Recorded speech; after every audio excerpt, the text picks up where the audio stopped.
আসসালামু আলাইকুম, প্রোকোডারে আপনাকে স্বাগতম। জাভাস্ক্রিপ্ট এসেনশিয়াল ট্রেনিং সিরিজটা প্রায় শেষের দিকে। এর মধ্যে অনেকেই আপনারা কমেন্ট করেছেন ফেসবুক গ্রুপে, এর পাশাপাশি ফেসবুক পেজেও, যে আপনাদের বিভিন্ন সমস্যাগুলো নিয়ে। তো আমি চিন্তা করলাম যে কমন মিস্টেকগুলো নিয়ে আপনারা কমেন্ট করেছেন তার উপর যদি একটা ভিডিও বানাই তাহলে আপনাদের সুবিধা হবে যে এই মিস্টেকগুলোকে অ্যাভয়েড করার মাধ্যমে জাভাস্ক্রিপ্টটা আরও ভালোভাবে শিখতে। তাই আজকের ভিডিওতে আমি আপনাকে বলবো যে জাভাস্ক্রিপ্টের কমন মিস্টেকগুলো আছে এগুলো কীভাবে আপনি অ্যাভয়েড করবেন। তাই আপনি যদি আগ্রহী হন দেখতে থাকুন, ফিরে আসছি ইন্টার পর।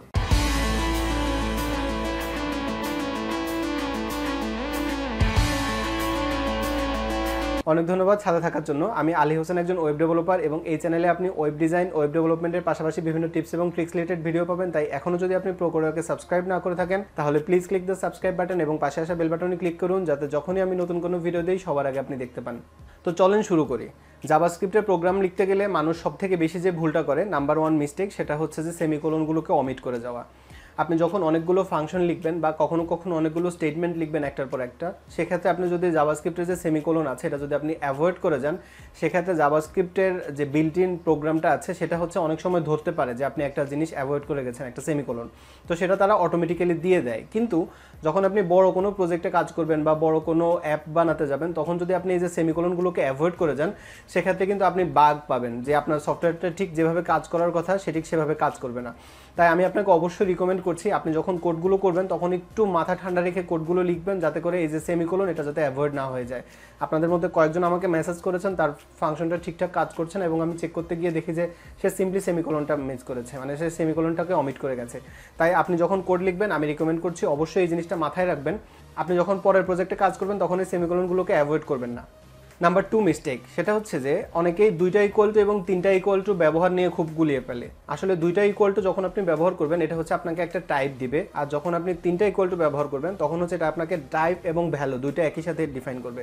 এবং আপনি যখন কখনো এমন হয় না যে আমাদের কোনো একটা ফাংশনে যদি এই রেজাল্ট আসে এবং এই রেজাল্ট আসে আর তারা যদি সমান হয় তাহলে এরকম ফাংশন আসবে, এরকম আমরা প্রায় কাজ করি।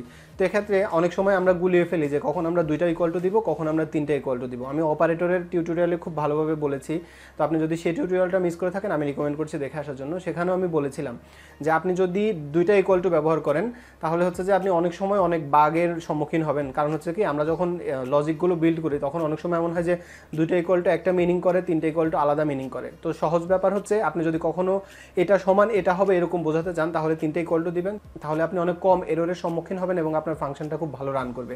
আমি আপনাকে বলছি না দুইটা ইকুয়াল টুর আলাদা কাজ, তিনটা ইকুয়াল টুর আলাদা কাজ। তো আপনি যখন ফাংশনে কাজ করবেন তখন হচ্ছে যে জিনিসটা ভালোভাবে জেনে তারপর আপনি কাজ করবেন, তাহলে আর আপনার কোনো সমস্যা হবে না। নতুন ডেভেলপাররা এই জায়গায় খুবই গুলিয়ে ফেলে, তারা দুইটা ইকুয়াল টু আর তিনটা ইকুয়াল টু নিয়ে ঝামেলা করে ফেলে। কেউ কেউ তো একটা ইকুয়াল টু দিয়েই বোঝাতে চায়, কিন্তু আমি আপনাকে বলেছিলাম ভেরিয়েবলের টিউটোরিয়ালে যে একটা ইকুয়াল টু দিয়ে আমরা মূলত ভেরিয়েবলগুলোকে ডিফাইন করি। হ্যাঁ, তো এই যে জিনিসগুলো ইকুয়াল টুর এই ব্যাপারগুলো, অপারেটর প্রেসিডেন্স, এগুলো একটু ভালো করে শিখবেন। তাহলে আমরা যখন অ্যাডভান্স প্রজেক্টে কাজ করব তখন আপনার জন্য অনেক বেশি সুবিধা হবে। কারণ অ্যাডভান্স প্রজেক্টে কিন্তু আমার দ্বারা সম্ভব হবে না যে প্রত্যেকটা বেসিক ভালো করে বলা, কারণ আমি অলরেডি বেসিকে একবার বলেছি। তো সেই কাজগুলো আমি যদি অ্যাডভান্সে বলি, যারা অ্যাডভান্স শিখছে তাদের জন্য ব্যাপারটা অনেক বেশি বোরিং হয়ে যাবে। আবার আপনি যেহেতু বেসিকটা ভালো করে শিখেননি সেক্ষেত্রে আপনিও ঝামেলায় পড়ে যাবেন। তাই আমি আপনাকে রিকমেন্ড করছি যে এসেনশিয়াল ট্রেনিং সিরিজটা ভালো করে দেখুন এবং বারবার প্র্যাকটিস করবেন কোডগুলো, তাহলে হচ্ছে যে আপনার আর এই প্রবলেমগুলো হবে না। Number three, undefined variables. এই প্রবলেমটা আসলে নতুন ডেভেলপারদের ক্ষেত্রে অনেক বেশি হয়, যে তারা হচ্ছে যে একটা ভেরিয়েবল নিচ্ছে কিন্তু তারা ভেরিয়েবলটাকে ডিফাইন করেনি, আনডিফাইন্ড অবস্থায় রেখে দিচ্ছে এবং এটাকে তারা ফাংশনে ব্যবহার করছে, অ্যারেজে ব্যবহার করছে, এবং অনেকভাবে ব্যবহার করার পর যখন তারা আউটপুট চাচ্ছে তখন আউটপুট পাচ্ছে না। তাই আপনি অবশ্যই যখন আপনার ফাংশন লিখবেন আর যখন আপনি ভেরিয়েবল নেবেন তখন অবশ্যই এই ব্যাপারটা মাথায় রাখবেন যে ভেরিয়েবলটাকে আপনি ডিফাইন করে দিবেন। হ্যাঁ, আনডিফাইন্ড অবস্থায় রাখবেন না। আর নতুন ডেভেলপারদের মধ্যে অনেকেই আছে যারা আনডিফাইন্ড এবং নাল এই দুইটা ব্যাপার নিয়ে খুব গুলিয়ে ফেলে।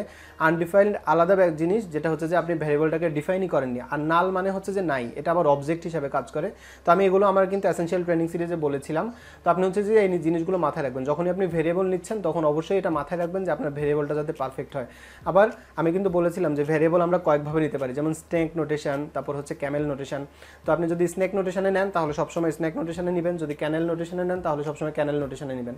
তো ক্যানেল নোটেশনে নিতে গেলে জাভাস্ক্রিপ্টে কিন্তু আপনার যে স্পেলিংটাও ইম্পর্টেন্ট। যেমন মনে করেন আপনি যদি মাই ভেরিয়েবল দেখেন, তো মাইয়ের পরে ভেরিয়েবলের ভিটা যদি বড় হাতের দেন আর আপনি যখন আউটপুট নিচ্ছেন তখন ভিটা যদি ছোটো হাতে দেন, তাহলে দুইটা কিন্তু আলাদা ভেরিয়েবল হবে এবং আনডিফাইন্ড অবস্থায় আসবে।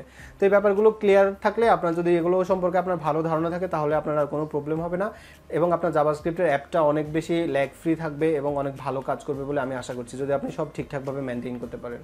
নাম্বার ফোর, সিঙ্গেল কোটেশন আর হচ্ছে ডাবল কোটেশন। দেখেন আমি কিন্তু যখন কোটেশনগুলো ব্যবহার করবেন তখন আমি বলেছিলাম যে আপনি চাইলে সিঙ্গেল কোটেশন ব্যবহার করতে পারেন, আবার আপনি যদি চান তাহলে আপনি ডবল কোটেশনও ব্যবহার করতে পারেন। তবে আমি বলেছি যে সিঙ্গেল কোটেশনটা কমন, বেশিরভাগ ডেভেলপাররা সিঙ্গেল কোটেশন ব্যবহার করে। এছাড়া গুগলও রিকমেন্ড করছে সিঙ্গেল কোটেশন ব্যবহার করার জন্য জাভাস্ক্রিপ্টে, তাই আমি আপনাকে রিকমেন্ড করেছিলাম সিঙ্গেল কোটেশন ব্যবহার করবেন। কিন্তু আমাদের মাঝে মাঝে হয় যে কিছু কিছু জায়গাতে আমাদের সিঙ্গেল কোটেশন আবার ডাবল কোটেশন দুইটা একত্রে ব্যবহার করতে হয়, সেটাও আমি দেখিয়েছি। তো আপনি যখন সেটা সেভাবে ব্যবহার করবেন যখন যেভাবে প্রয়োজন। আবার আপনি যদি চান তাহলে আপনি কিন্তু আপনার পুরো প্রজেক্টে ডবল কোটেশনে আপনি আপনার কোডগুলো লিখতে পারেন, তাহলেও কিন্তু কোনো সমস্যা নেই। কিন্তু সমস্যা হচ্ছে কিছু কিছু ডেভেলপারকে আমি দেখেছি তারা হচ্ছে যে একটা লাইনের মধ্যে বা একটা স্টেটমেন্টের মধ্যেই হচ্ছে যে তারা কিছুক্ষণ সিঙ্গেল কোটেশন কিছুক্ষণ ডবল কোটেশন এরকম করে ব্যবহার করছে, যেটা অনেকটা মেসি হয়ে যায়। তাই আমি আপনাকে রিকমেন্ড করছি যদি আপনি এরকম চান যে আপনার ফাংশনটা ল্যাগ ফ্রি থাকুক বা কোনো ঝামেলা না হোক, সেক্ষেত্রে হচ্ছে যে আমি আপনাকে রিকমেন্ড করছি যদি আপনি সিঙ্গেল কোটেশন দিয়ে শুরু করেন তাহলে A to Z সিঙ্গেল কোটেশনে লিখবেন, আর যদি ডবল কোটেশনে শুরু করেন তাহলে A to Z ডবল কোটেশনে লিখবেন। যেমনটা আমি ভেরিয়েবলের ক্ষেত্রে বলেছিলাম, আপনি যদি স্ন্যাক নোটেশনে লেখেন তাহলে A to Z স্ন্যাক নোটেশনে ভ্যারিয়েবলগুলো নেবেন, আর যদি আপনি ক্যামেল নোটেশনে ভ্যারিয়েবলগুলো নেন তাহলে আপনি A to Z ক্যামেল নোটেশনে ভ্যারিয়েবলগুলো নেবেন। এতে আপনার সুবিধা হবে যে আপনার কোনো প্রবলেম হবে না এবং আপনার মনে রাখতে হবে না যে আমি স্ন্যাক নোটেশন নিলাম না ক্যামেল নোটেশন নিলাম। আর প্রথম থেকেই আপনি যদি একটা নোটেশন ফলো করেন তাহলে আপনার কিন্তু পরে আর এইসব নিয়ে চিন্তা করতে হবে না। এরপর আপনি হয়তো ভুলেই যাবেন আপনি যে ক্যামেল নোটেশনে ফাংশন লিখছেন, তো আপনাকে তখন দেখলে বলতে হবে যে হ্যাঁ আমি তো সবসময় ক্যামেল নোটেশনেই লিখি, এই ব্যাপারটাই আপনি ভুলে যাবেন। স্ট্রিংয়ের ক্ষেত্রে একই ব্যাপার, আপনি যখন সিঙ্গেল কোটেশন নিয়ে কাজ করবেন তখন সবসময় সিঙ্গেল নোটেশনে ট্রাই করবেন, আর যদি ডবল কোটেশন নিয়ে আপনি প্র্যাকটিস করেন তাহলে সবসময় ডবল কোটেশন নিয়ে কাজ করবেন। কখনো সিঙ্গেল কোটেশন কখনো ডাবল কোটেশন এরকম করলে আপনিই পরে ঝামেলায় পড়ে যাবেন, তো এই জিনিসটা মাথায় রাখবেন। Number 5, cyclomatic complexity. আমরা যখন কোড করি এবং আমাদের অনেক সময় কোডগুলো শেয়ার করতে হয় ক্লায়েন্টের কাছে বা বিভিন্ন লোকের কাছে শেয়ার করতে হয়, আবার অনেক সময় আমরা গিটহাবেও আমাদের কোডগুলো শেয়ার করি। তো যখন আপনি আপনার কোডগুলো কারোর সাথে শেয়ার করবেন তখন এই যে সাইক্লোমেট্রিক কমপ্লেক্সিটিটা মাথায় রাখবেন যাতে আপনার কোডগুলো রিডেবল হয়। হ্যাঁ, কিন্তু আপনি যখন আবার ওয়েবসাইটে আপনার কোড ব্যবহার করবেন বা কোনো অ্যাপে আপনি আপনার কোডটা ব্যবহার করবেন তখন কিন্তু আপনি যদি চান তাহলে আপনি কোডগুলোকে মিডিফাই করে ছোট করে তারপরে একবারে আপনি পাঠাতে পারেন, সেক্ষেত্রে আপনার ওয়েবসাইটটা তাড়াতাড়ি লোড হবে বা আপনার অ্যাপটা ফাস্ট হবে। কিন্তু আপনি যদি আপনার কোডটা কারো কাছে শেয়ার করেন সেক্ষেত্রে হচ্ছে যে হ্যান্ড কোডেড কোড আপনি লিখবেন এবং আপনার কোডগুলো যাতে রিডেবল হয় এই জিনিসটা মাথায় রাখবেন। যদি আপনি এই যে সাইক্লোমেট্রিক কমপ্লেক্সিটিটা মেনটেন করতে পারেন তাহলে আপনাকে অনেক ভালো একজন ডেভেলপার হতে পারবেন। এবং আপনি যখন আপনার এই যে কোডগুলো রিডেবল কোডগুলো গিটে শেয়ার করবেন বা আরও অনেক জায়গায় শেয়ার করবেন তখন কিন্তু ক্লায়েন্টরা আপনার গিটের আপনার কাজগুলো দেখেই তারা কিন্তু আপনাকে জব অফার করতে পারে এবং সেক্ষেত্রে আপনার জন্য অনেক বেশি সুবিধা হবে। এবং আপনি যখন বাইরের কোনো প্রজেক্টে বা বাইরের কোনো ক্লায়েন্টের সাথে আপনার কোড শেয়ার করতে যাবেন তখন আপনার কোডটা যদি রিডেবল হয় সেক্ষেত্রে কিন্তু আপনার কাজ পাওয়ার সম্ভাবনাটা অনেক বেড়ে যাবে। তাই আমি আপনাকে রিকমেন্ড করছি যখন আপনি কোড লিখবেন রিডেবল কোড লিখবেন, এতে আপনার জন্য অনেক বেশি সুবিধা।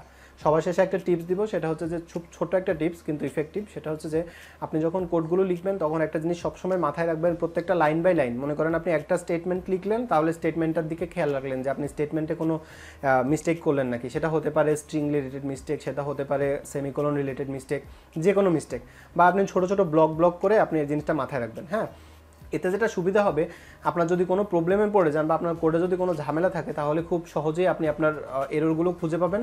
কারণ আপনি যদি মনে করেন যে 500-600 লাইনের একটা প্রোগ্রাম লিখলেন, লিখার পরে এরপরে যদি আপনি চেক করতে যান তখন কিন্তু আপনাকে প্রথম থেকে শেষ পর্যন্ত চেক করতে হবে এবং আপনার তখন এই বাগগুলো ফিক্স করা অনেক বেশি কঠিন হয়ে যাবে। তাই আমি আপনাকে রিকমেন্ড করছি অল্প অল্প কোড করেই আপনি যখন একটা স্টেটমেন্ট বা একটা ফাংশন শেষ করলেন তখন আপনি সেটার দিকে খেয়াল রাখলেন যে এখানে কোনো ভুল আছে কিনা।